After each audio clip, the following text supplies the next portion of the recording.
റഫി സാബ് മരിച്ചപ്പോൾ ലതാ മങ്കേഷ്കർജിയുടെ വളരെ പ്രശസ്തമായ ഒരു കമന്റ് ഉണ്ടായിരുന്നു.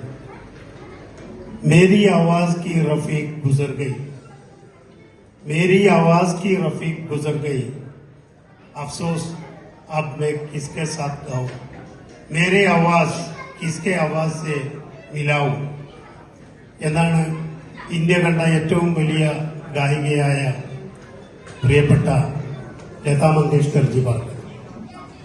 അതുപോലെ ഒരിക്കൽ കിഷോർ കുമാറിന്റെ ആരാധകരും റഫി സാഹിബിന്റെ ആരാധകരും തമ്മിൽ വലിയ തർക്കം നടന്നു.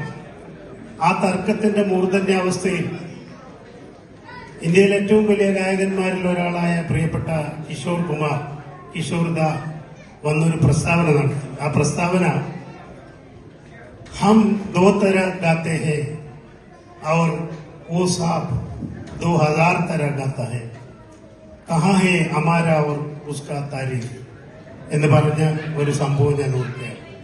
അതുപോലെ തന്നെ ഞാൻ കൂടുതൽ ദീർഘിപ്പിക്കരുത് എന്ന് ഉസ്മാൻ സാഹിബ് വാണിംഗ് തന്നിട്ടുണ്ട്. ഒരു കാര്യം കൂടി ഞാൻ പറഞ്ഞോട്ടെ.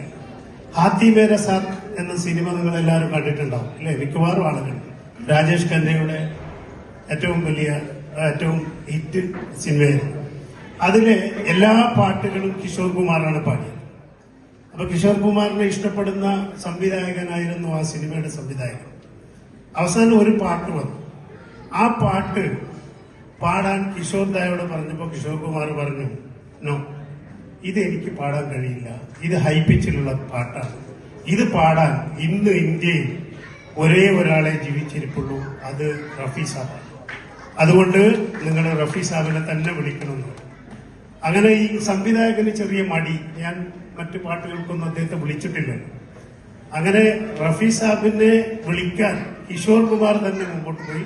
കിഷോർ കുമാർ തന്നെ റഫി സാബിനെ ക്ഷണിച്ചു, ഈ പാട്ട് പാടണമെന്ന് പറഞ്ഞു.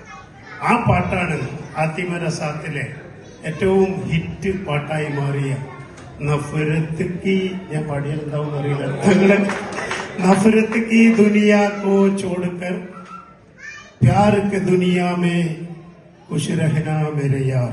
കേട്ടിട്ടുണ്ടല്ലോ പാട്ടില്ലേ? തങ്ങളെ ഹൈപ്പിച്ചിൽ തങ്ങളെ ഏറ്റവും നന്നായിട്ട് പാടി.